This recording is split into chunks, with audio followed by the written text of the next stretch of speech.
Hey everyone, I'm Tassinix, and welcome to Plotting and Scheming, covering Season 58, 3 vs 3 Grand Arena Championship, Week 1.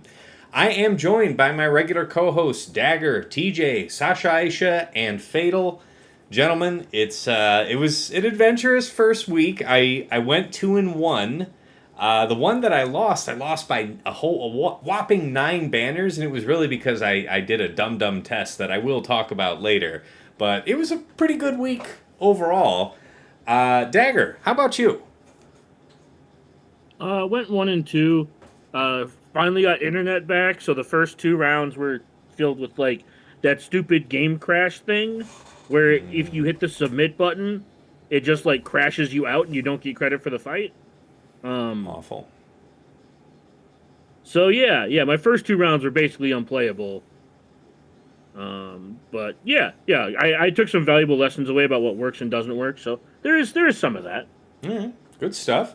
TJ, how about you? How'd you fare? 2-1. Felt one of our alliance mates bro in the last round, and I just got all of the good things that you don't want to happen almost on each fight. So it was one of those ones where it's like, oh, you're not going to win this round. It was cool. Very nice. Very nice. Sasha Aisha, how about you? How'd it go? It's a fun week. Really boiled down to just only one match, and I lost that real match, and then I had 2 Erodiums, which I won. But that real match was a blast. It was with Aesop. We both had over 20 drops against one another. Neither of us cleared both front zones, and it was an abundant learning environment. Lots of experiments, and in fact, like I went way too far on the experimental side because to be honest, I had the match won, and or at least I should have, because he had completely blown up, and then I tested too much and didn't end up making it through his front wall either. But it was a ton of fun, man. So yeah, some fun stuff to dive into. All right, dig that. Fatal, how about you? I know, it's been a challenging couple weeks, but how'd the playtime go? Yeah, I have been pretty detached from the game, and not by choice.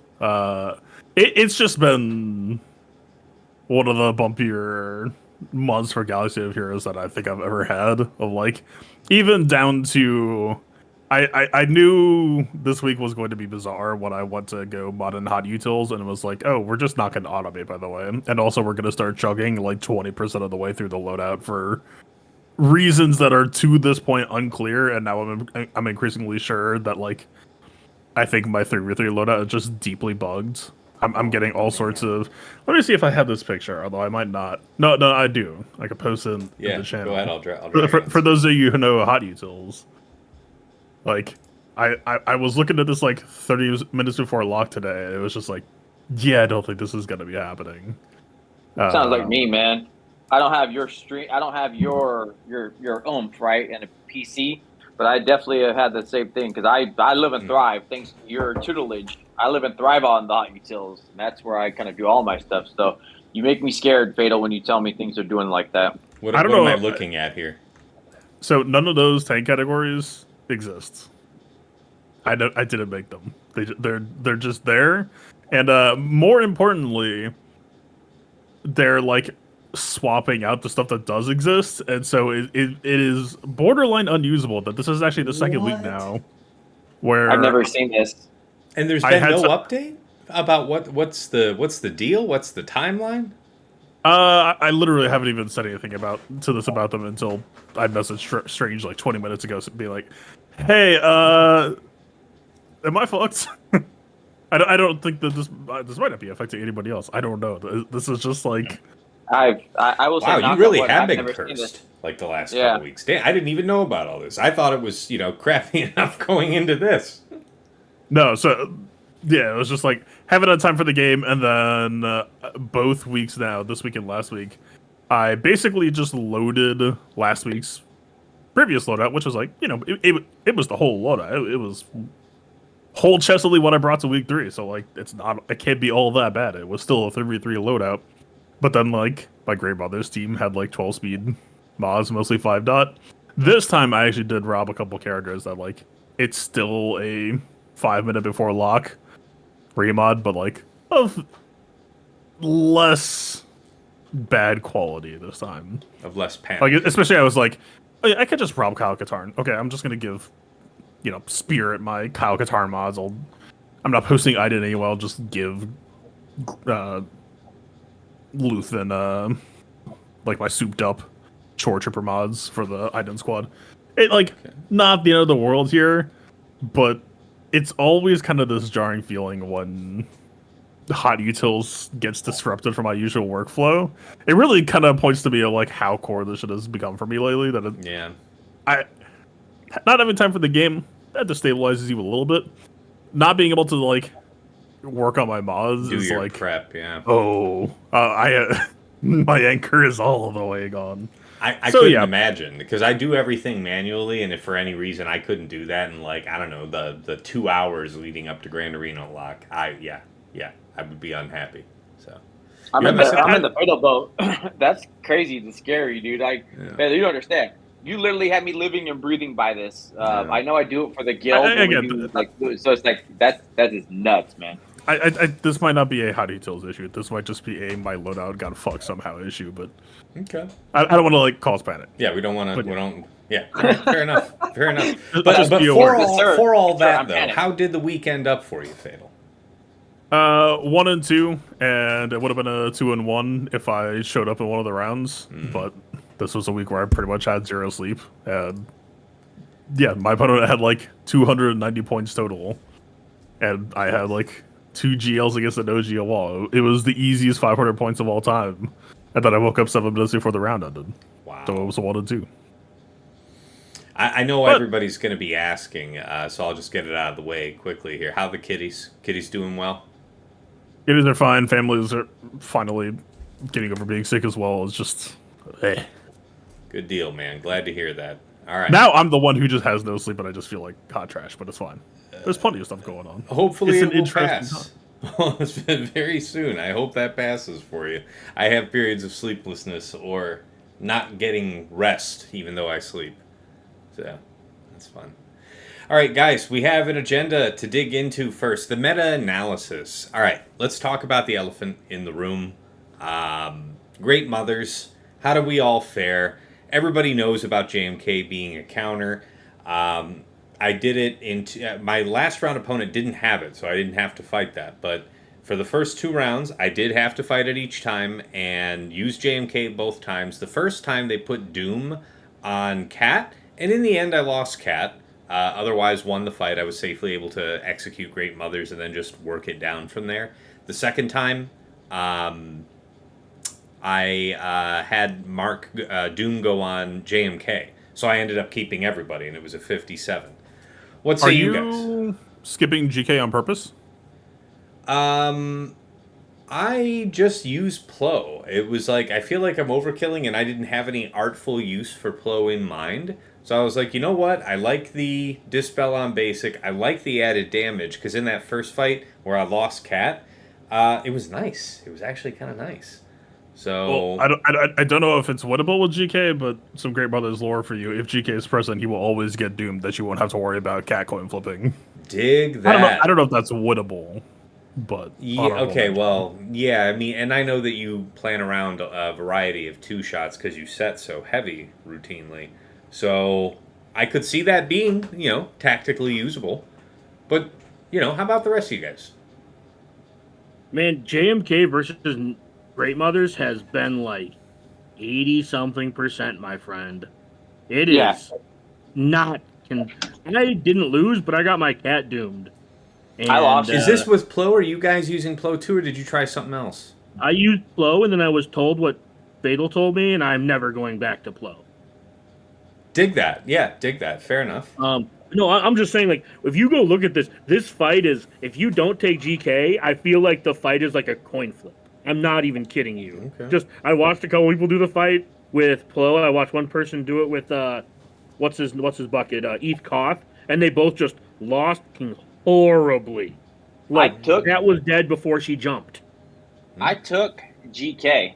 Now, again, what the setup was, but I still lost. And again, I'll take a user error because we're still figuring it out and everything else. But my round one, and then I got to go kill the Great Mothers to make sure that the fight wasn't there. But I took GK. I took an attacker crown, I think, because I was just looking for the double hit. It was still nuts, dude. Like, I had what I had because Plo was on defense. So, man, I will agree that they went after GK, but he was dead turn 2 or turn 3, whatever it super was. quick. Yeah, extra dead, extra quick. It was actually I right. feel like that Jedi crown with the stun really does bring a lot to this. Oh, I'm sure I didn't have it, buddy. This. Yeah. I know you said that. I know always you at said their that. lowest point. Like I didn't have an extra stun crown either, right? Yeah. Like, Okay. But So that's the point. I didn't. I also didn't 3 lose the or fight, but 2. let me be clear. I watched 2 people lose horribly with the stun crown, and it didn't matter. Oh, really? With GK as well. One with GK as well. One with Flo, one with GK. It was not close. Yeah. I'm just saying, like this.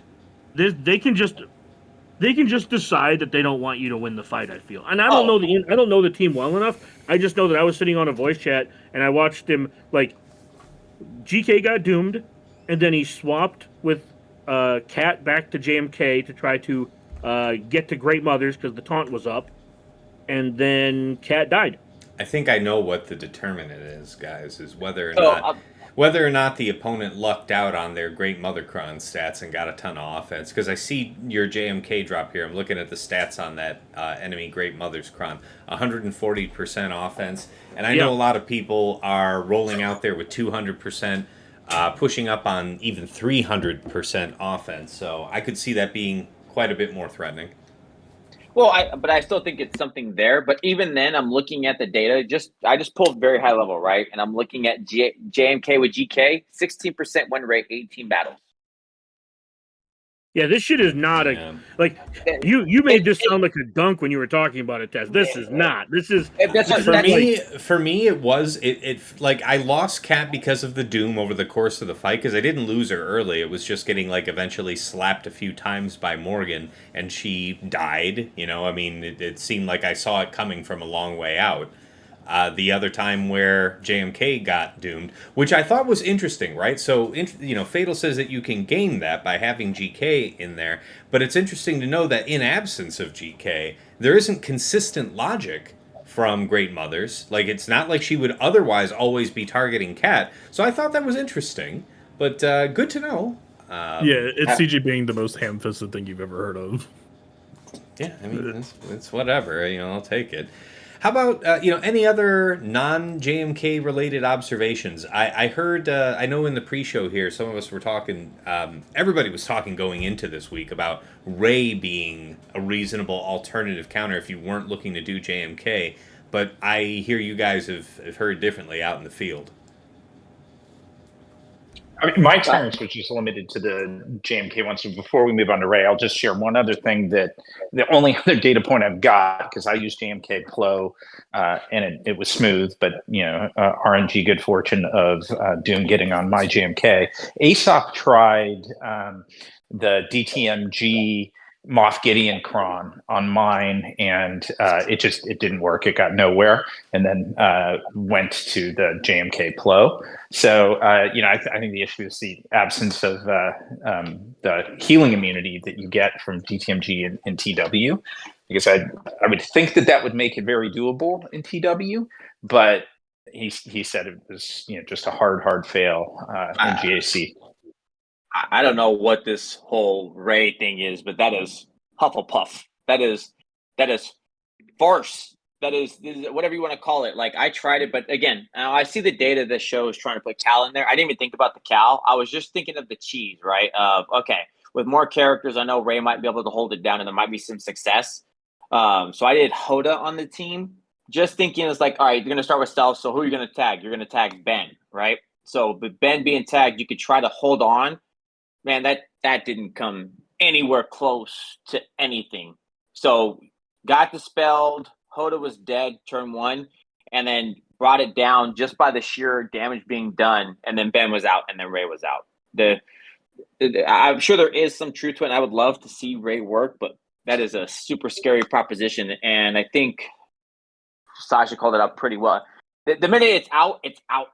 You're not in any point of you get to do anything else. And then I saw Kiowa did a video of them trying Trey and then doing set to be able to catch it. And that was not great, Mothercron. And that's why I was like, dude, yeah. I told Sasha about this too. I'm like, Read the fine print. Yeah. people need to stop putting the stuff. It's like, it was like, dude, it's not even close. This is the same thing. So I tried Not even a little bit. And I got headed so bad. It was hilariously bad as I was trying. But it was like, come on, man.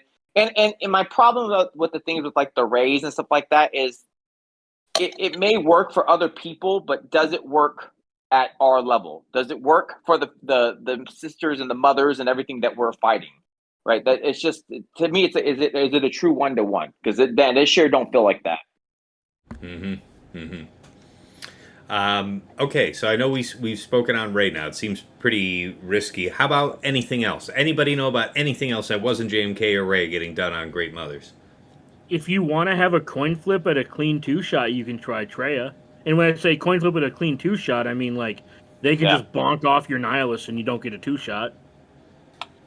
The other one that looked like there might be something there is SOK, but you're taking like the cheese. And apparently that also looks. Are you talking about Daka Zombie? Yeah, you mean Daka Zombie? It was doing no, man. I'm talking armor GBA. Yeah. I'm talking the other side of the cheese. So, but again, I think it's the whole of, do they decide it's okay for you to play the game or not? I gotcha. All right. All right. Any others? And then we'll talk about our next item here. Okay. Enoch lead teams. Guys, I have Night Trooper Kron. I think we all do here. And I have an Enoch Kron as well, so I had the option to set it if I wanted to. I have the good alert level 6, buffs up on 3. It's a decent setup, but I still went with Night Trooper regardless. And it stripped a lot of banners. Like, I want to say the best somebody did on it was like no, somebody got a high banner, but they used something really high. But it was like 50 and 52, I want to say otherwise. So it was taxing, if not getting holds. As far as fighting it myself, I used Lord Vader. And if I had... I just bullied through it in round 1 and got like 50 banners using Maul and Royal. Later in another round, I had the forethought to bring Ninth Sister, just have the speed up, be able to kind of just go ahead of everybody on the enemy team. But I screwed up, and for whatever reason, my brain blanked out, and on Maul's first turn, I did a push instead of middle, like a complete dodo. So I still got the fight done, but it could have been for better banners than it ended up if the plan actually was executed properly. How about you guys? What were your observations on Enoch, offensively, defensively? The Night Trooper Kron one had a surprising amount of turn meter, and if you spend the time to kill Enoch first, well, you pretty much have to kill Enoch first, right? And then they just take a shit. The sides just take a shit ton of turns if it's like DTP and Night. So I mean, like, it's not unbeatable, but it was fairly obnoxious for me fighting against it with the Night Trooper Kron. And what did you use to clear it? I don't remember. I remember I lost with something like reasonable, and I was just a little annoyed. I think it was like Mon Mothma with Powell Kron I lost with, and I was reasonably annoyed at that. Yeah, I don't know. I'd have to go back and look, but I remember being reasonably annoyed because I thought I took something of comparable power and just got like dogged out in a hurry, and I was just like, yeah, you tried Mon Mothma Pow Hoth Rebel Scout and took out Enoch. So I'm guessing you were... then you cleaned it up with GG. Okay. That's right. That's because they killed... They killed Pow before I really got to get going. Mm-hmm. And then they killed Scout right after I revived. Like, Scout from full health just got one shot. Okay. And I have an R8 Scout, so let's not pretend like my Scout is shit. He has a prod arrow at R8. Okay. So it was annoying enough. I mean... Banner Stripper at worst. You have to kill the side so many times. Oh my god.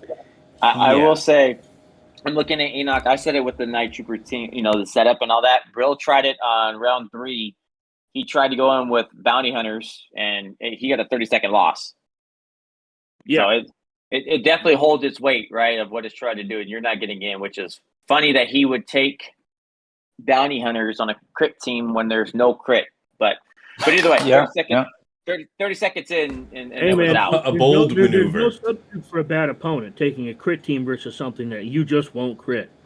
But it's funny, 30 seconds. So it's like, regardless of whatever you're thinking with that game plan, that was irrelevant, and you were gone. That's one of those, you make that mistake and you realize what you did. You back out after this here 30 seconds. You step out on the back porch, bum a cigarette off the neighbor because you don't smoke, but you need a cigarette and you just need a minute to yourself. Yeah. Probably a mistake you don't make again, too. Also, for the record, I'm just looking at the Enoch team I set. Maul, Gar, ISC got turned away by Enoch, Knight, and Dark Trooper Pridia. I like it. Okay. That's a lot of people saving that. Yeah, there's some legs there. Sorry, what's up, Sasha? I really only had one opportunity to see them in action, and it was I brought them on offense against Saw, Luthen, Kyle Katarn. It wasn't going to be my first choice to take him against that. It was probably like my 15th choice because the first 14 had failed. But what I liked about it was against a support cron, that ramping crit damage isn't going to be an issue for me, right? Because they're not going to be able to crit. I like it, yeah. What was interesting, and actually this is where like I came away, so I lost that battle, but I came away impressed with the squad, actually. The issue was, with Luthen under Saw, that whatever disposable asset, the marked that the summon gets lasts for 2 summon turns. And it's not like a taunt that you can dispel, right? So it's just marked and it's sitting there. The Imperial Remnant squad did enough damage that they kept killing the SOB before he would get a second turn. So I got hard stuck behind the summon because I couldn't let him survive for 2 turns and have the marked drop and be able to take out, Saw or Kyle Katarn. So I ended up just killing the summon repeatedly until, the RNG targeting finally reached Enoch, eventually melted him down. But the DPS was impressive from the squad. In fact, so impressive as to be detrimental in that match. But yeah, just a bit of a warning to folks that try to take him against Saw with Luthen. If you're going to hammer out that summon quickly, it's just going to pop right back and it's unavoidable. So that was my experience. Also, really quick, and this is adjacent to what we're talking about, just before I forget it, because I remember I heard a rumor about this. I shouldn't say rumor. I heard about this team that was Thrawn, Shore, and Gideon with the Gideon Cron. Okay, where you just have maximum protection for Gideon, and that somebody told me that it beats Queen Amidala.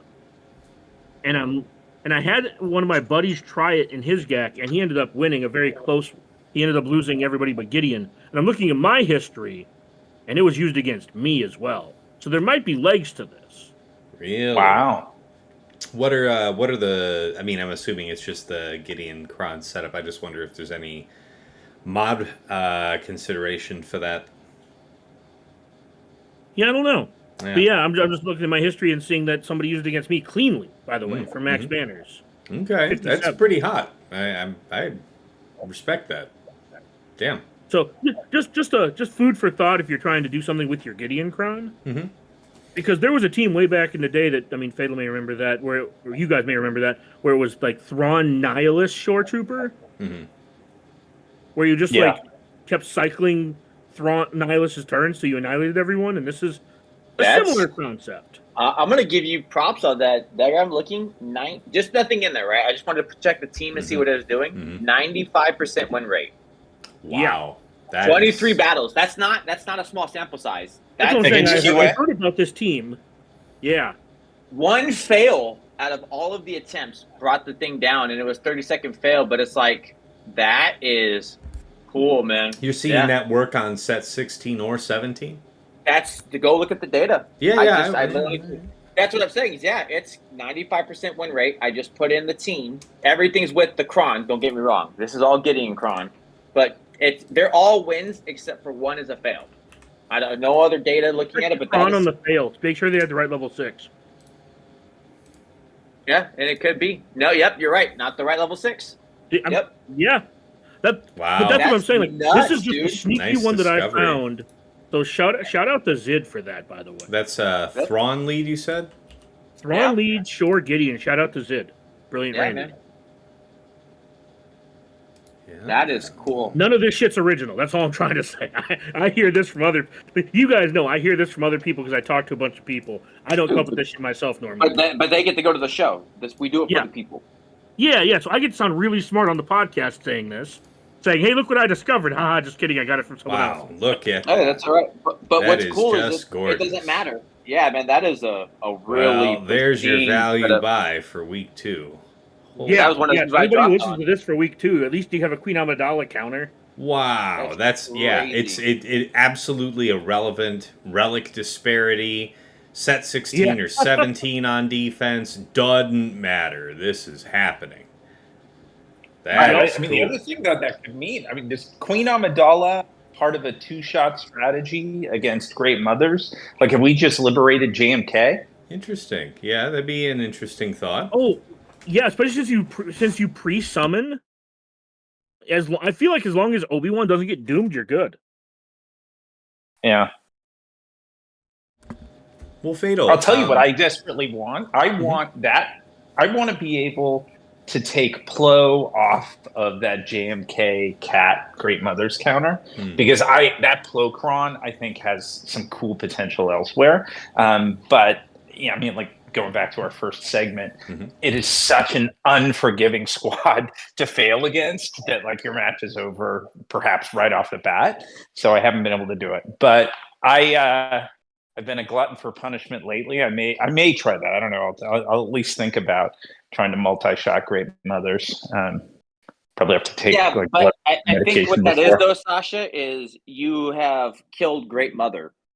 Once she's dead, then the team's not the same, right? It becomes whatever. Yeah. Right. They're still strong, and I will say Morgan is a monster, dude. Like holy hell. Like everything we thought she was gonna be when it came out, and she is all that and more, in my opinion. She has shown so much. Yeah, just from the initial thoughts on her modding, I know Tass and I talked about it.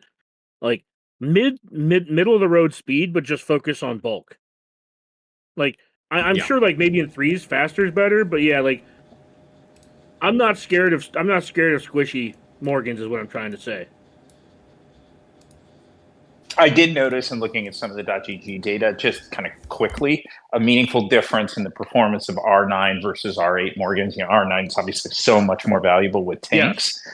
And you could see some of those counters that seemed like they might be marginal or at least semi-viable at R8, hard shut off by an R9 Morgan. Yep. Nice. Speed's good, don't get me wrong. But, I mean, I would, at this point, like my thoughts just on her modding, because I've been trying to waffle on this, is not a speed set, but just very fast bulk mods. Yeah, that feels like the right thing. Like maybe like 330, 335 if you can like swing it. I've seen if you can do it, that's great, but I'm seeing less than that is still fine. Sure. I'm just saying like optimizing for speed is obviously better. But yeah. I don't think you want to give up the 2 defense or 2 health sets it's going to take to put a speed set on her. No, it really does feel like a night and day difference in my opinion. Yeah. Now, really like the way this team. Okay, we can quibble about the Cron. I know TJ has a couple things to say about that. Just before we transition into that, I just want to say, for what it's worth, I like the way this team is set up, like just from a design standpoint, more so than the previous Night Sisters. How every character kind of has its role, and it's a lot more modular than the old Night Sister team. So I will say that I my hatred for Night Sisters is slightly lessening with this version of the team, and Morgan is such a cool design, plus just a good kit and a fun character. I love it. Like I said, I was a Night Sister Spirit Truther, and I've said it multiple times, and it's cool to see her being used. Acolyte getting used, I think this is great, and I think what CG did with the team is phenomenal, and I agree. I thought Morgan was going to be good. We've talked about it, I don't know, since she came out. Everything we've all said was, I bet she's going to be awesome. Watch what she gets to do. And then seeing her in action, she to me, far exceeds what I thought she was going to be. She is so durable, which is awesome. As a tank and everything else, she deserves her R9. in my opinion, if there's a deserving character, she deserves it because she just makes that team amplify so much further. Mine and my only little soapbox, and we talked about it, and I don't disagree with Dagger's statement, is this one right here is the Kron. It's not even the same, like the noticeable difference. POW Kron was strong, right? Night Trooper Tron it's cute. It does make the team better. This is not the same thing. This is 100% limiting on a point that is very divisive, in my opinion, where if you didn't buy the character, you absolutely just get, it's not the same team. It's just not. I think the Great Mother and the team will be absolutely good. I think they're a good team, but to me, it was very divisive how CG did this with that Kron. That Kron is like, you literally have, and you can look at the GG data. You have a couple of ways to do things. Everything still has a chance to fail. It literally stops everything. And I know we've talked about it in Arena, and people have said it too. It's like, I sit in one all day because you can't kill my team. If you don't have it, you aren't touching my team. You don't get to do anything to me. And if you get lucky to have the offensive stats on it there, which I got none, unfortunately, I suck. I got a shit ton of protection. It doesn't matter. I literally had secondary modding on my team. They can't kill my team because this Kron is ungodly, too strong. And we should hope that it's only that bad, right? Like if we're talking about how this is partitioned off Kyber 1 from the haves and the have-nots for this Kron, it's created a division within those who have the Kron. Did you get a bunch of offense or not? Because my biggest fear is, as we get more and more data on this team, it's going to end up proving that, yeah, man, if you were lucky enough to get a big stack of offense, that's going to significantly dampen your chances with X, Y, and Z counter. Mm-hmm. And I think we saw that too, because I know you said one thing you saw, Tass, is that there was some there. Yeah. I'm not going to call it a lot because people are getting 100. Yeah, it was more than 100, but less than 2. But yeah, that's what I mean, right? I got none of that. So I got shit on with my RNG, which is whatever. But I have the Kron. So and the layer of things, I'm still at I'll call it the bottom rung, or in that rung of I still got the stuff. Shout out to all the homies with the plus 0% offense on their Great Mother Krons. That's me. Yep. Stand tall, brethren. Also, for the record, go look at the number of 7-star Great Mothers in this game. It's a Kyber 1 and Kyber 2 problem. That is ugly. Yeah. But you know what's going to happen, though, is we're going to get to that point where it's the mothers will determine who gets to be where they are. And we talked about it, right? Because my opponent coming up is Cass's old opponent. And guess what we're playing? Do you have Great Mothers? No. Even if you do have Great Mothers, do you have Great Mother Kron? Because some may have it and had gotten it, but gotten after the point of when it is because it's so good, and you just don't have the same team as me. So I get to play a different GAC than my opponent. That's my soapbox, man. Like I said, we've all been through this, through every single piece of the game. Through the Malik, through the JKR, through Datacrons coming in the game. When Dodge was the biggest thing, whatever you want to call it, and this now. It just created a new level where CG set a precedent, but now they're setting a new one that doesn't come up again, where we a marquee Datacron or whatever you want to call it. And if I don't buy it, am I screwed again for a certain amount of time? And it does feel like that. Only part. You definitely weren't saying that about the Night Trooper Kron. It was dangerous. It was deadly. It was not prohibitive. Or POW. POW was strong. It was a strong Kron. It was cool. Look, this honestly feels like when Datacrons first came out, where I think that's pretty good. I feel like it swung too far, and I think if CG dials it back to where the previous ones were, I think there'll be less complaints about this, because I do like, to a degree, the exclusive Krons, because it does help drive spending. The only thing I will say that's different between the Great Mothers and Knight and POW is people forget that one of the reasons they got their individual exclusive Krons is because their team wasn't out yet. So they needed to be propped up. This was the face of the team getting the Kron. Yeah. Right? So from the beginning, they meant for this to happen, basically what I'm trying to say. The previous ones were meant to prop up the character. This was meant to just make the team oppressive. The only other piece I'm going to add, I'm going to counter to your point, Dagger, is that the other ones came with the set. This came with the character. So in the Palcron, they told you this was coming out, and then they gave you the little notice. Here's all the characters. Here's all the stuff. Here's all the data for the Datacron. Mm-hmm.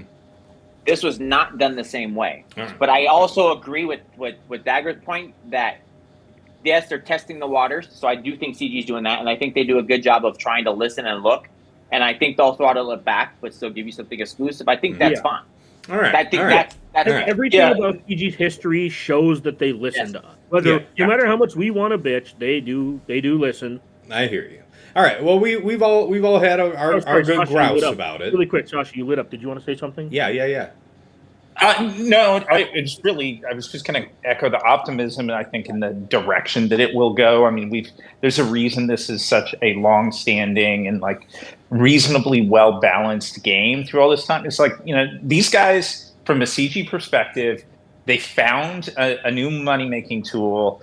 This is the first time, like you said, it's a different circumstance than the release of the POW or Night Trooper. I think they were a little overly hooked on that and wanted to make sure that they had that additive revenue. But I'm pretty confident they'll recalibrate and get it right going forward. It does make a rough, couple months here. But they'll sell the solution as they do with all other problems that are created. So I would also agree with that statement. Like I said, that's it. I'm done with fair. it. And I am confident we're going to see it fixed. That's what I get to be happy about. All right, fair enough. Well, organically enough, guys, we went from talking about Great Mothers to Enoch briefly and then back to Great Mothers. So I just wanted to ping back to Fatal real quick about Enoch, because I know you were talking about defensive application with him, and I wonder if, I don't know if you had any opportunity to see how that worked for you.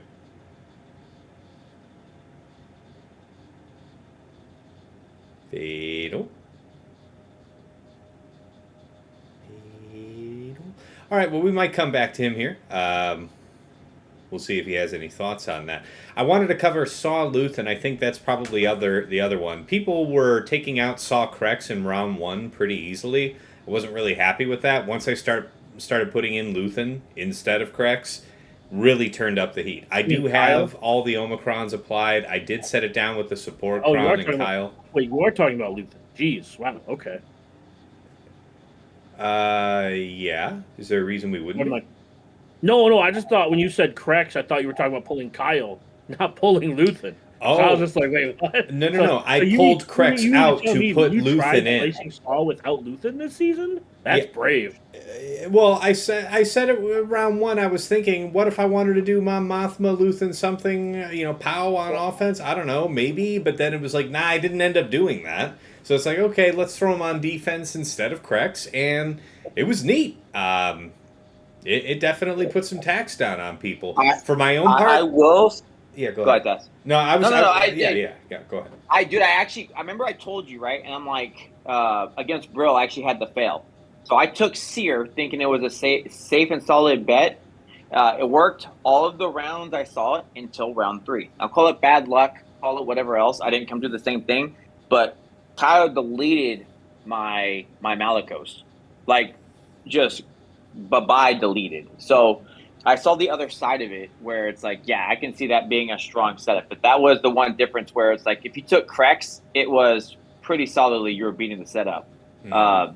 This one caught me with the Luthen, where this fight came out, and it came out fast, and then there went my boy. He was just gone. Yeah, as far as actually like what worked and what didn't for it, I would say that like Treya failed for me and for others. Reva failed for me, and I was successful going in with JKR Jedi Cal JKL twice, and then the third time I did something else. I want to say I just GL'd it, something like that, but the JKR thing was a little dicey. Obviously, you're more or less relying on them popping Savior kind of off rip, and they do kind of go after JKR.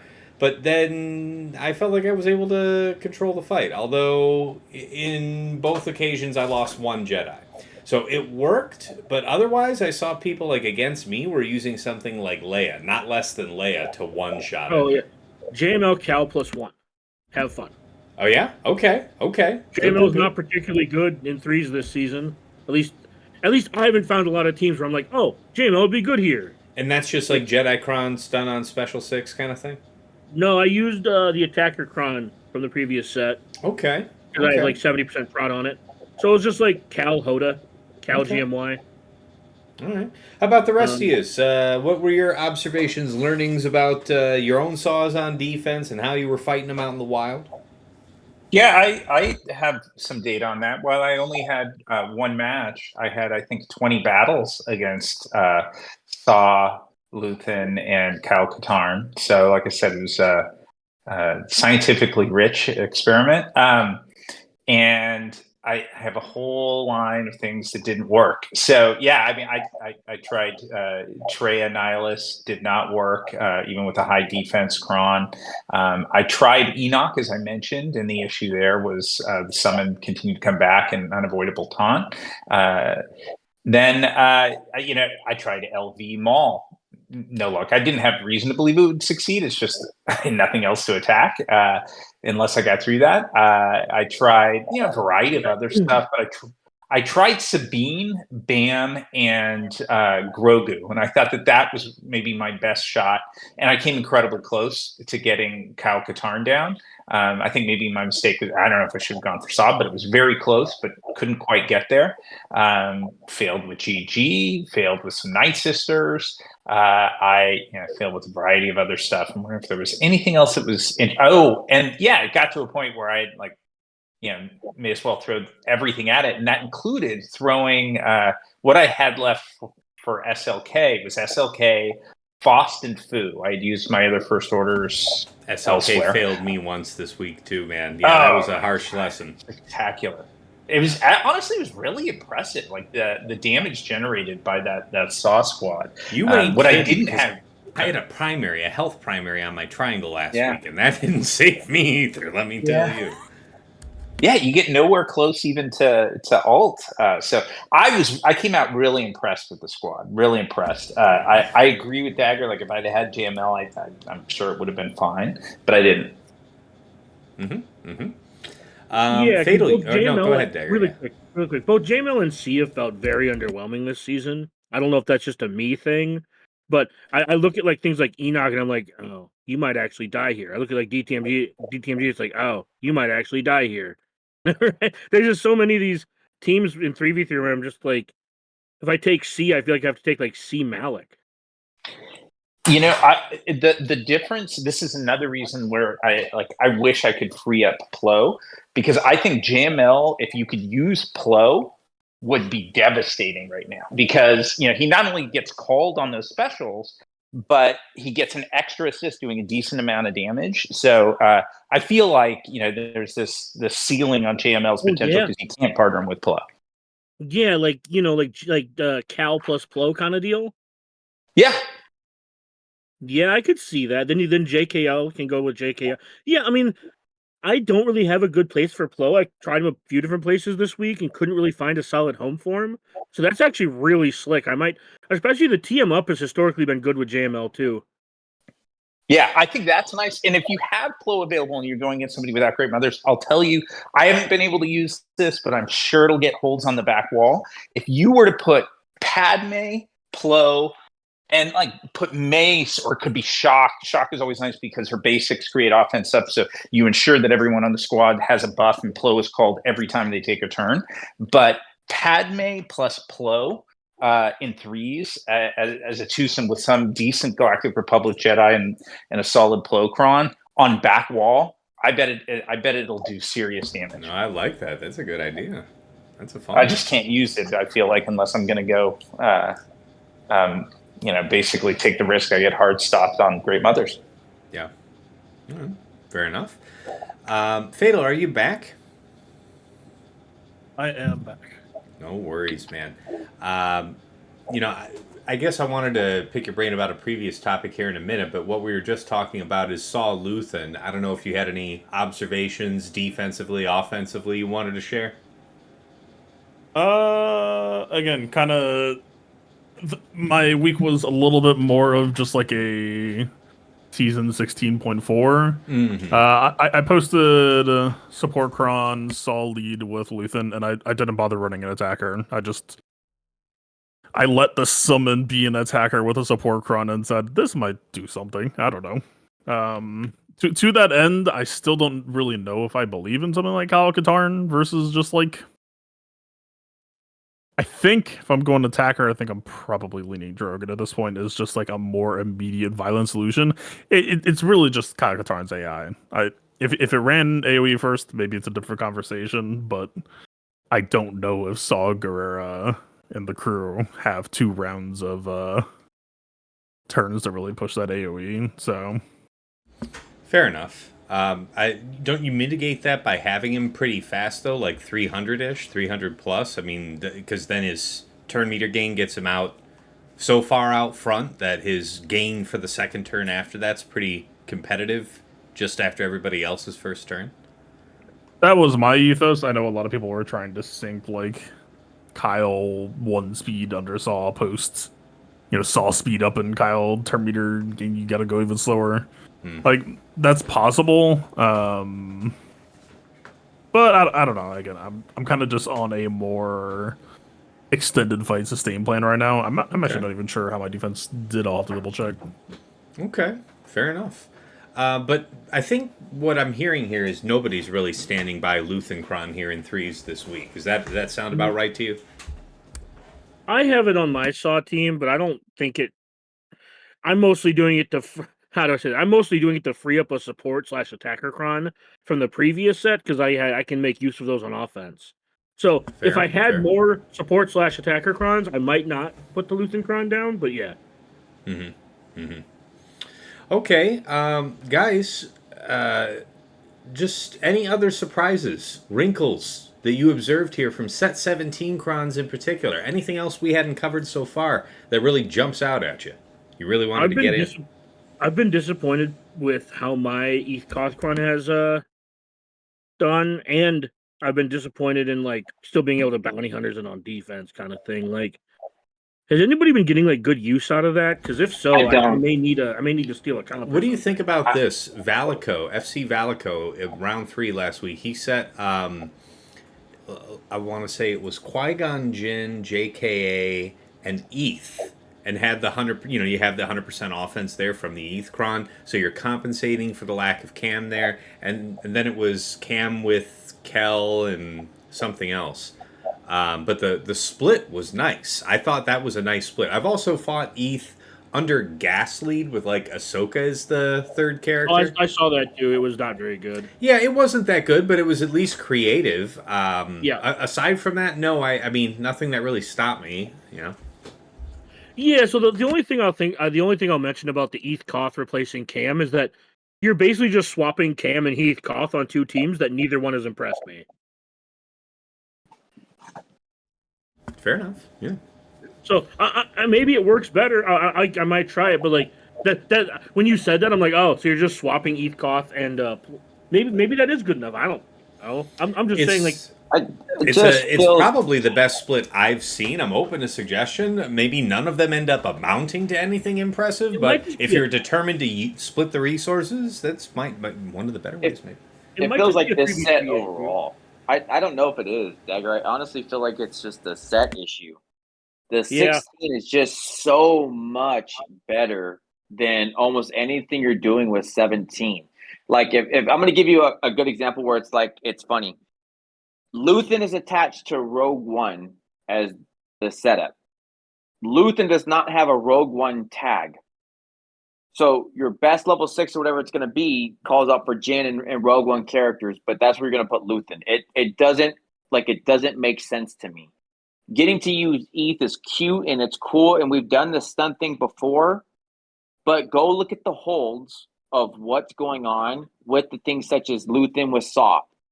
Go look at what's being done, because I put the stun setup on Queen Amidala with the Jedis, and it was fun, but it's getting taken out easier than the support setup. It's just does not feel as strong as set 16 by a pretty safe margin.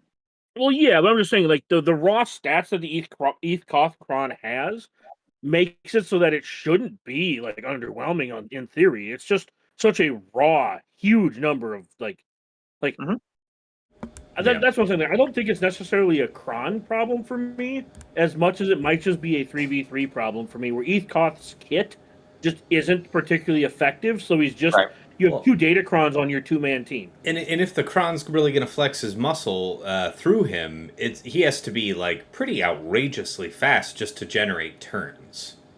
I think we'll see it. I think all right. So I'll concede to what Dagger's saying. I think I can see the point of it because the same thing I think with the Plo. Plo is strong and it's cool in 3s. I think it's going to have a pretty big place in 5s. Yeah. So understandable, right? But it's still in everything I'm facing and fighting. It feels like I'm having a tougher time with the set 16s than I am with the set 17 right now. Mm-hmm. Yeah, set 16 is so broad in its potential application. You know, the level 6s, I mean, every squad's got an attacker. Most squads have a tank and or support, and it just applies so broadly. Whereas the ones that spike here, I feel like, are pretty Jedi aside, large population obviously there, and Stun Kron's pretty cool.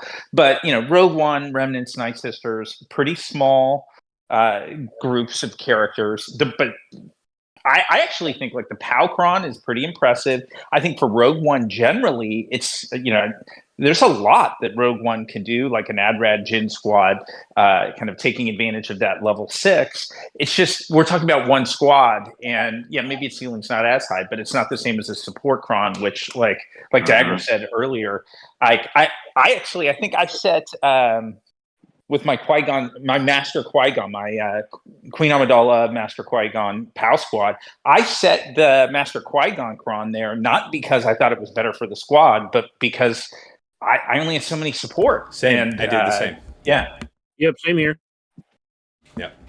I just remembered, and before I forget again, Fatal, if you are still there, when we were talking about Enoch lead teams earlier, I know in the preview episode for this season you were saying you were thinking about defensive application, and I wondered if you had any success with that, anything you wanted to comment on at least.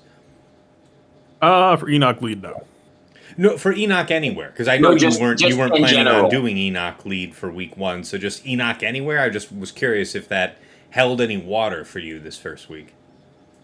I know I got a hold that was Enoch Last Standing that was decently positive, was probably just like C Mirror, and because it was Tankron, like the hypothesis was linked tank. Hang on, I'm trying to like pull it up to actually. You see remember? what it was. Here I'm seeing round 1. He got it down to just Enoch with Wampa. Oh, just Wampa. Okay, Yeah. so Enoch stonewalled Wampa then. I'm kind of surprised that Wampa even got Eternal out of that case, but interesting. That is interesting. Here's what's really interesting. That isn't a Wampacron, dude. That's just the Omicron. He has like some set 16 level 3 Datacron on. Prod up. Level 3. Yeah, one of the most competitive round. No, Yeah, it but looks that like- is interesting to know. I mean, being able to chip that apart that way, I wonder if he might have done... look at that Enoch here. Enoch was no protection, half health, so maybe if he had a Wampacron, that might actually be something. Let me just say this. If there is a character who can quickly actually crit Enoch, Wampa would be one of them. Yeah. Every house, True. 40% crit chance. The ramp is nutty. It would get Every outrageous house pretty is quick. 40%, I think. Mm-hmm. Okay, so literally, he was able to crit and kill C and ignore Enoch being there, but then Enoch just Yeah. stonewalled him. Yeah. All right. Well, hey, yeah, I'm glad we came back for that one. While I got your ear, any other observations of set 17 here in the first week you wanted to share? Anything else that stood out to you that we didn't already cover? Honestly, for how my week played, I don't really have anything new to add, but K2 Kron is something that, again, when I first read the set, K2 Kron really stood out to me, and then just, I don't even think I was able to lock in with one or like had a chance to make one. I made one this week. I definitely want to play with that this week. I think K2 Kron is absolute dark horse for probably Radis lead. Yeah. I would imagine, but That sounds. I don't know. Maybe it could be interesting in Leia too. Like it's but I don't have the potency button because I don't have the loadout loaded. God damn it! Mm-hmm. This is why we can't have those things. Mm-hmm. What All are, right. what are people doing with the Rogue One? Is anybody doing anything fancy with Rogue One outside of like Adrad being like back to being a B plus A minus team? Well, I know fighting it when I saw it on defense, that was just Boss Grief Manda with the Boss Kron. That was very sweet. I'd say I had a couple opponents sent variants of something Han Chewie. I think one was Stormtrooper Han, the other was something else. It didn't matter though. Radis Jin, Cassian, and I want to say Radis Jin and Pow are what I use just for funsies on the other one like that, and it was just a slaughter either way. So But that was nice. to be clear, I saw that at one of those battles of yours. I went back and watched that. The Bosk one, you had Bosk. It was Bosk, Mando, and Dad Bod, right? And so you had each of your sides had Bounty Hunter Resolve, and you had the Bosk Kron. Yeah, that was the round one. Yeah. Everybody got hoped. Everybody got hoped, but then they all stood right back up. They just all came back. And then I 57 the fight after that. Yeah, no, that was fun. That's actually super lucky, because if they hit hope, you can't revive if they have whatever that buff is. So that's actually super lucky on your part. Yeah. It was pretty funny.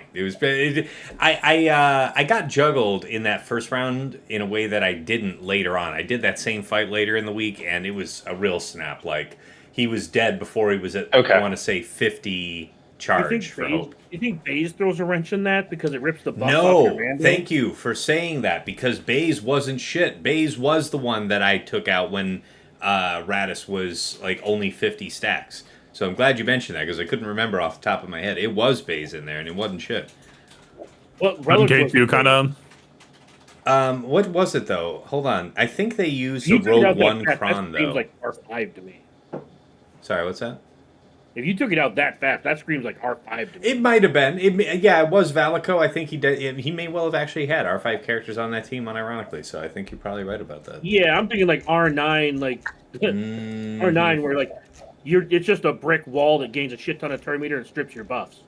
But yeah, K2, I get like to Fatal's point. I mean, that K2 R9 is sneaky strong. Maybe, I mean, when you actually watch it, it's way more than sneaky, because it's just, why isn't the other side going? It's so regularly stripping 50% turn meter. I think like that would, I would guess that'd be pretty brutal on a bounty hunter squad. Yeah, because doesn't he lose taunt every time he attacks out of turn or something like that? No, it's every time you damage him. Yeah. Okay. So then he attacks out of turn, and when he uses his basic, he gains taunt. I'm unfamiliar with this kid. I'm sorry. 97.1% chance he gains taunt. Yeah. I think anytime he uses an ability, and so if he's debuffed, it's half counter chance. But basically, like, you push an AoE, or if you hit him, like, let's say the bounty hunter squad, right? Let's say you run like attacker Kron. Pretty much he's going to retaunt the moment that you touch him, and you're going to lose 50% turn meter for doing it. The only way that you would have outs against it is if you run like support Kron for buff immunity plus like a Grief Cleanse. Well, Grief wouldn't get countered anyway, but like you would need Grief Cleanse to bypass at minimum, and they can still force retaunt. All right. Any others that you guys wanted to throw out here before we move on here? Getting later in the show now. So we came to the conclusion of ETH Koth is just like a second Datacron on a team, and just like stop trying to make fetch happen. I didn't really. I only said it in 2 rounds, and I think I wasn't really impressed with what they used. Like, they overkilled it, so it's like maybe there's value in that. I don't know. But no, aside from what I already said, no. To like Fatal, TJ, and Sasha, like, any additional thoughts on that? 'Cause I don't think I got like an answer or a satisfactory one. Not anything you're adding to it. Nothing that I would call like, oh, dagger, we need to go and look at this, man. It takes something, but not anywhere where I would even call it in the 15 in a real, an honest opinion.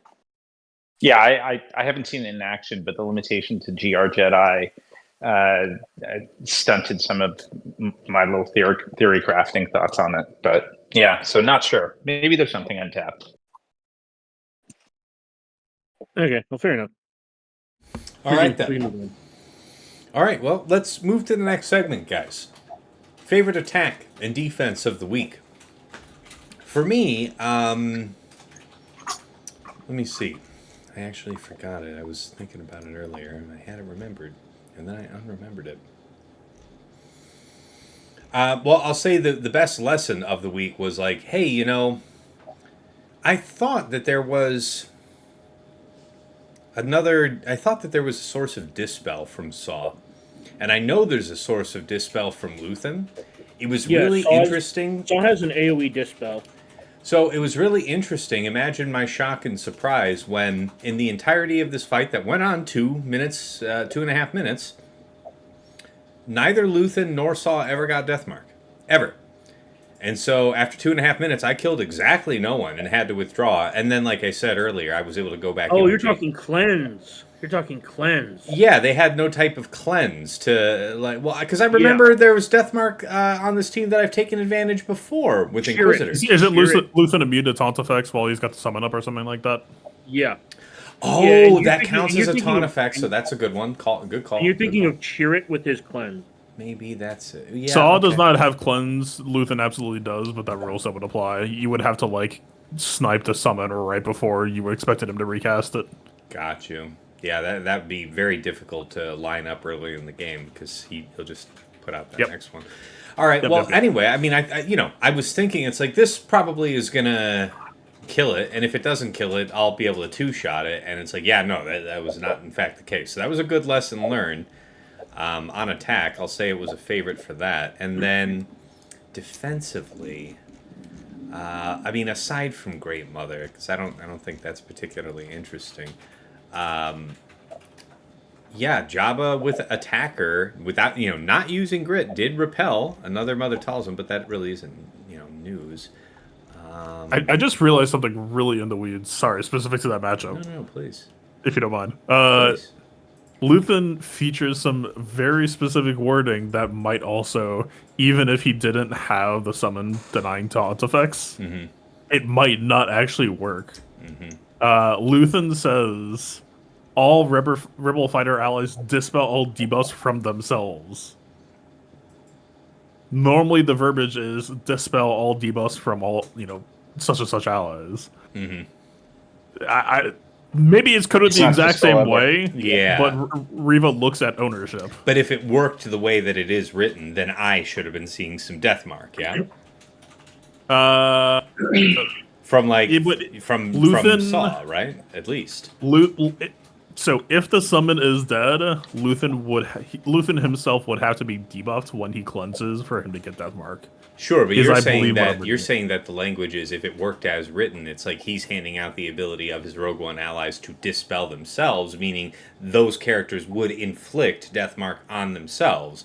I believe the Deathmark has to be on on the character's turn. Oh, okay, gotcha. Okay, all right. You're talking about. I think you're referencing Traya, right? When you watch Traya and the cleanse go off, and no, I'm saying when you're watching Traya go against Reva, you'll watch the Deathmark apply because of what's going with the unique, where it's not doing the same thing. So that's not. I know we're talking about Reva, but that's what I'm saying. It's like you were wanting the same thing to happen, but it didn't take place. And I think he nailed it. I think exactly what Fatal said. It covers exactly what we're seeing with that. Well, it's really weird, sneaky wording that I completely glazed over before. No, I think that's a really clever observation to point out. I mean, defensively, we've already covered this from how other people were doing this, but yeah, I was happy to see that Traya and Reva failed for my opponents against my own Saw Luthen. And then, I saw that this caught you on time as well, Fatal. I was happy to see that I snagged my opponent the same way. I was running the long text nest a lot of the time with Ray, and I decided to swap in the respawning nest because I see that this opponent really likes his Star Killer, and I caught him. He killed the nest with just a couple seconds to spare, and because he was telling me he had the exhale, he got it, he just barely made it, and then she came back. And then you're referring to what fight? The Star Killer versus Ray here. Your pause task for us. We can't see. Oh, my bad. Yeah, that's because I. Yeah. Oh, I would have won that, but took my hands off the keyboard. Yep. Yeah, I saw that. Yeah, exactly. And he just plain old ran out of time, but yeah, that was the only real fun I had this week with something. It's like, haha, that idea worked. Not that it was Sasha new. Go after you because Sasha's got 10 minutes. Yeah, left. Sasha, you got to get going soon. How about you? How about your favorite attack and defense of the week? Sasha, you with us? Yeah, I am. No worries. So, yeah, I think attack is probably it's a small one, but it was nice to get use out of the Eidenkron. It was Eiden range death against a really souped up Fin Zori squad, and we've their reign of terror through resistance crons and otherwise has left me scarred. So it was nice to be able to take care of them for a 57 with an Eidenkron. And on defense, like there were a number that got holes, but a lot of it actually stemmed from a Java squad, my attacker cron Java squad, and I had similar challenges against the same comp for ASOP, but that ended up being really effective and draining enough that a bunch of my sort of squads 11 through 15 became way more formidable. I guess the one that I'll add that I liked in concept putting down in the back wall, got one shot reasonably, but was Mon Mothma, Luthen, and Pow. Mm-hmm. And I had jacked up the speed on all of them. And it's the kind of thing where obviously there are a few hard counters where the mechanics and the kits are really effective in countering it.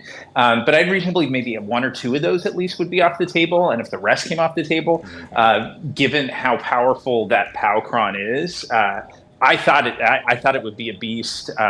Aesop brought Qui-Gon Jinn and the full sort of Qui-Gon squad, JK and Cam. And he said it was a little bit hairy. He got out of it. I think he got like 54. 51, yeah.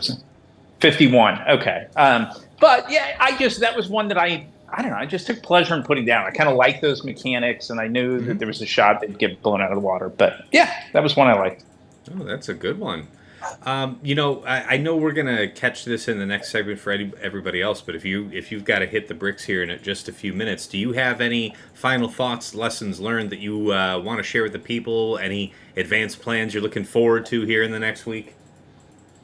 Yeah, I mean, I'll thank you. I will share just a little bit, and then I do have to jump. But nothing that's really major, at least not for play this week. I'm excited for the Shin Hati Balin Skull stuff. That it's another week plus down the road, but the whole Soldier of Fortune, a whole nother faction coming out, and some of the interactions for that is just stuff that I'm looking forward to. So I think that just as a projected out future of the game should be a ton of fun.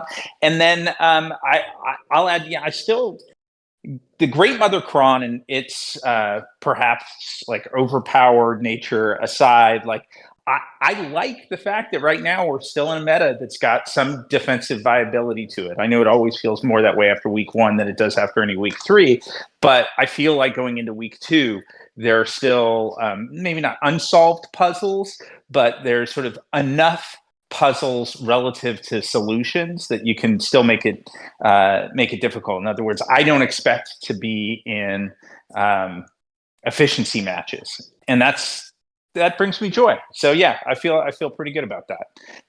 With that, I'll sign off. I'll let you guys take it from here. Thanks, guys. No worries. Thanks for joining, man. Appreciate it. Have a great rest of your day, man. Okay, so back on task then. Best attack and defense of the week. How about you, Dagger? What you got? The best defense is actually one that I didn't get a hold with. But round 3, check out that 90-second win with Queen Amidala versus Rey.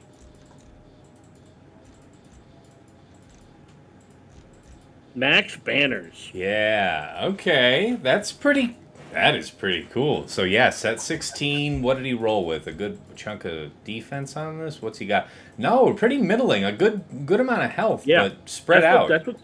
That's what kind of stuck out to me was just if they're just going to get in your Queen Amidala, this is a free Rey counter. It looks like. Wow, isn't that nice? Yeah. And then my favorite attack is, man. I didn't really have a favorite attack because there was a lot of just cheesing going on and me failing due to game crashes and such. But I guess I'll direct you to my. I lost with Afra versus Jabba, which was really dumb because I did the stupid thing I didn't check the cron. I just assumed it was a support cron. So I did Afra basic instead of summon, just assuming that I had buff immunity. And proceeded to get my BT1 blown up like after I then resummoned. So I didn't basically if I had summoned, I would have been able to revive my BT1 because the cooldown was on 1, because I'm a dummy. Ooh, okay. All right. So Because it was a grit cron, I guess. I just assumed it was a support cron and that I had buff immunity because you're not supposed to do the summon.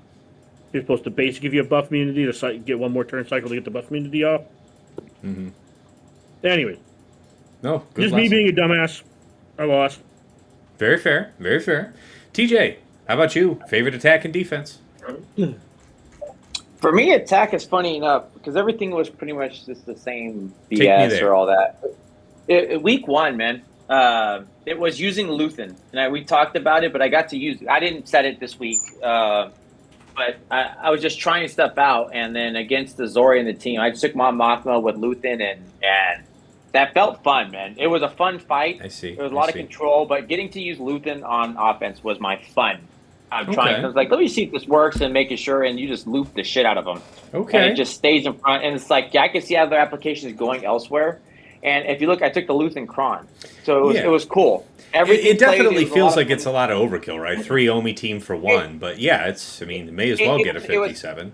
But there was a lot of fun to use, and that's where I say it's like nothing really learned it. I'm sure it can go higher, but it was a team that could easily loop you. I wanted to see what I could do with it, and man, I just trumped it and never lost, and then they just kept them locked down the whole time. So that was my fun. Favorite defense, honestly, right now is Leia, and it doesn't matter. Round 2, round 3, Leia with the STH cron and Drogon is holding the weight. It is doing very good things. Nice, look at that. A lot of people have been swearing by using Reva against Leia this season, and it's like, go ahead, use my Reva, use your Reva, by all means. And it's still getting holds. Nice. Because the chance is there that you're going to your return fires, which really help kill the people off, are going to get spread out, and you're not going to kill anybody. And then if round 2, she was literally holding the top row. It took 5 attacks into my Leia, and if you look at all the holds of what they were taking, it wasn't nothing. And you're just watching Leia just stand there by herself, just taking it. Whatever you try to throw at her, you're just crushing it, holding it down. Brill, round 3, only lost to, I think, 2 teams. He lost to my Enoch, which, again, we user error. It's fine. Took in the crit against an anti-crit. But he also lost against my Leia. So, favorite one, Leia with STH, man. It was a good team and had counters to it when, set 15 was here. That is no longer the case. So, it's limited on what you get to take against it, which is great to see it doing its work. And if you try to fuck with Leia with the tank setup on, she by herself will hold teams, as it's seen. Dig that. All right, good stuff. Fatal, yeah, again, I know you had fairly limited time here, but any of your attacks or defenses jump out and grab your eye? Defense did solid. I haven't really looked at the attack to be like, yeah, these are high quality or low quality matches. Sure. I spotted that my snarky Ray team actually sniped out a Star Killer, which I think is incredibly funny. I see that here around 1. Yeah. I got and so he said it with a Stormtrooper Hankron. You think this might have caused you some difficulty if that was a real K2 Cron? Probably not, because you would have kept shock on them, 10 down, all that. Well, the entire ethos of it is you can't keep shock down on L3. And so she just keeps on. And then she'll be cleansing him. Okay. She keeps on. Well, I don't think she cleanses him. She doesn't cleanse droids. She is racist. Light side scoundrels. Yeah. I don't remember why K2's there. I think just more funny retaunt shit. Again, this is not a very. The L3 plus Tank Cron, I think, is adorable. K2, I don't know if he's doing anything incredibly important beyond. I mean, she technically provides him savior, and it's 2 R9 tanks with a Tank Cron just trying to be a slab of meat. I don't know. Hey, that's Gambit a Star Killer. That's not bad. I'll take that. Yeah, no, that is good. And I'm sorry if I wasn't clear. I was asking, do you think this could have been even nastier if you had set a K2 Kron? Or do you think this is no, just much more? Yeah. I think I'm probably gonna pull K2. I think the linchpin idea is just L3 plus Tankron is kind of just an absolute pain. Yeah. I would imagine, or at least on paper it's set out that way, and I guess it had to be at least partially true. Fair. But yeah, no, I think I'm 100% going to be trying Radis, Jin, K2 this week, and letting K2 rock there. All right. Okay, well, guys, we're just about here at the end. Time to wrap up. So, lessons learned, takeaway, final word for the people. Dagger, shoot your shot. All right, Scarlett Johansson, if you're listening. No, I'm just kidding. No, I don't know. I don't have a lot to take away from this last week, and I don't have a lot going into this next week.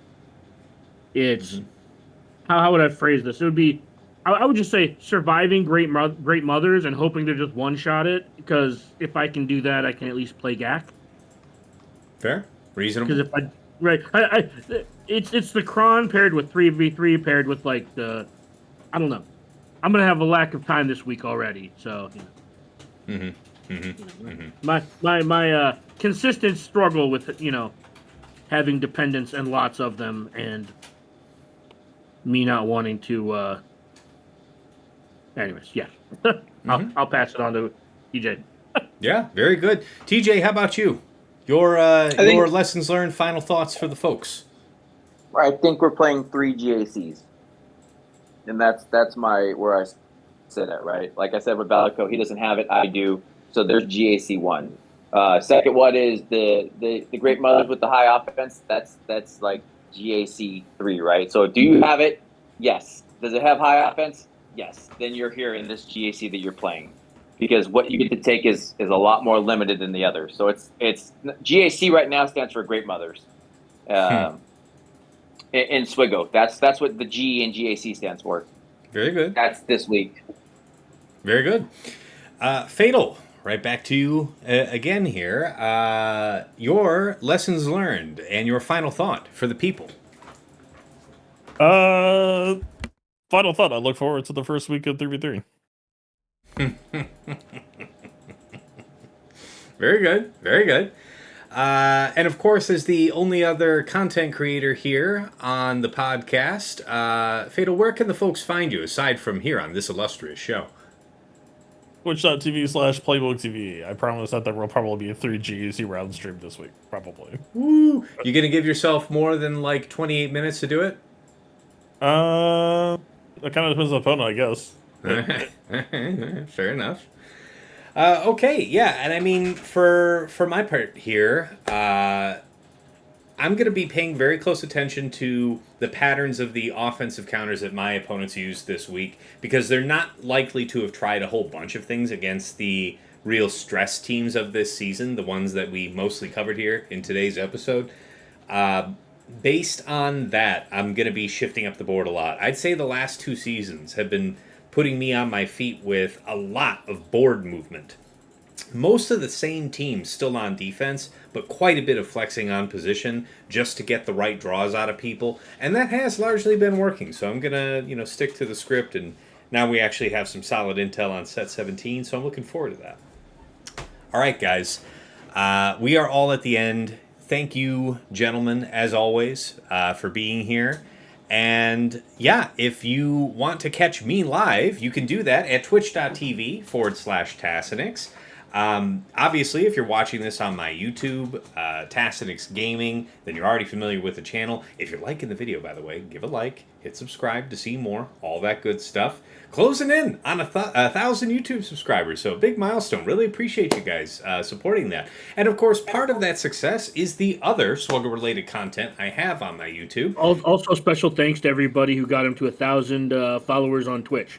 Yeah, that was a cool milestone to hit just the other night, so appreciate everybody for that one. Indeed. But yes, also on the YouTube are the Datacron set reviews, currently live for set 16 and 17. I make those with Aesop Rock, one of the best players in the game pleasure to get his insights every time we make those. Also have been doing the mod guide videos, starting out with teams and factions that you guys have requested and just following along ever since. Made a video a few weeks back about how to mod, starting, kind of from scratch and taking us all the way to getting your dots up, your mods up to 6 dots. And then just today, put out the video, How to Mod Part 2, going from 6E to 6A and attenuation.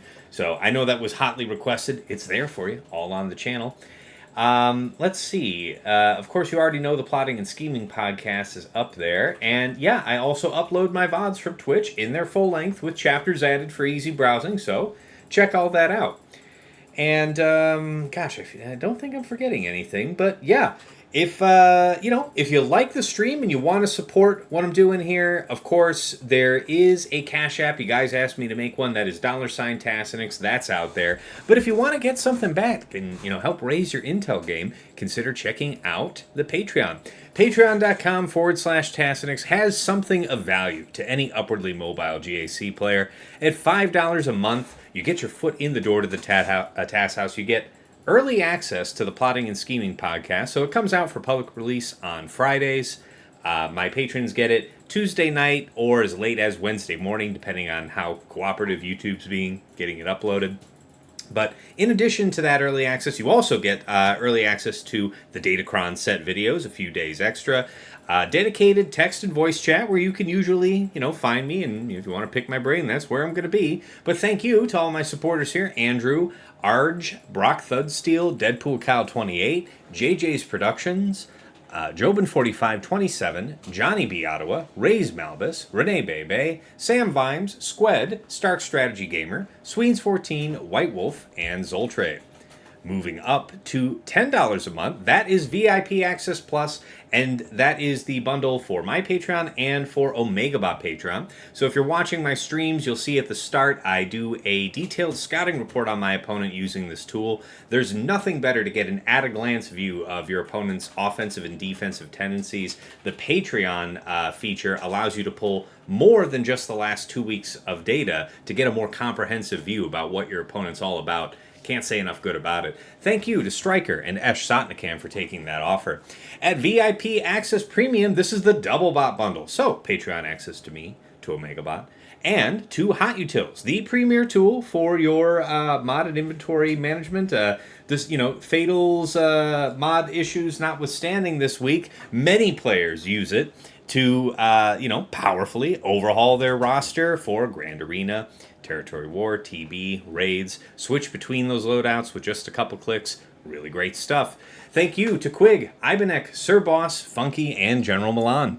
And at the top of the list in Jester's Club Elite, Nomad's Reaper, my #1 supporter, pops in from time to time, drops hundreds of subs, thousands of biddies, goes crazy with it. Just been really generous over the years, so thank you so much, man. And of course, last but never least, our special thanks. First, to Yoda Force, one of my original supporters who bought me the mic I'm speaking to you on right now. He has long since quit the game, but we remember him fondly from the other side.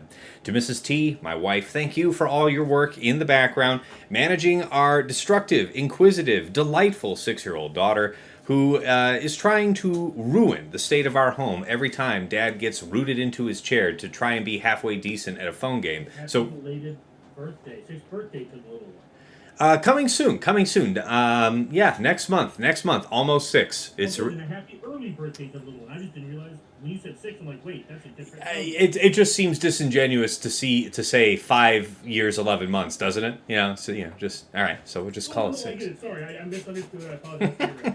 You're good, man. But yeah, no, she really is a whirlwind lately. So I do appreciate her, because otherwise I'd be I appreciate my wife keeping an eye on her. Otherwise I'd be getting up every 5 minutes to have to check and see what she's getting into. So for real, thank you. And of course, to my co-hosts here on the show, Dagger, TJ, Sasha, Aisha, and Fatal. Gentlemen, it is a pleasure to make the show with you every week. I learned something. I hope you guys pick up a couple tidbits here and there. And I know our viewers do, because the feedback's coming back. We usually get a few hundred views for each episode. I just wanted you guys to know that last episode with Cyrus was an incredible success, like 1,400 views, something like that. People really gobbled that up. So we're dialing in on something great here, and it's always a pleasure. So thank you guys for continuing to be available on a weekly basis, despite your work, family, kitten raising, and or plague-related intercessions in your life. I really do appreciate it. All right. So that wraps up week 1, guys. It was a fun time, but now we have some real data under our feet. So now we can get into the real plans, right? The real schemes. So hope you all have a good week 2, and we'll catch you again here next week. Until next time, it's been real. It's been awesome. It's been real awesome. Take care.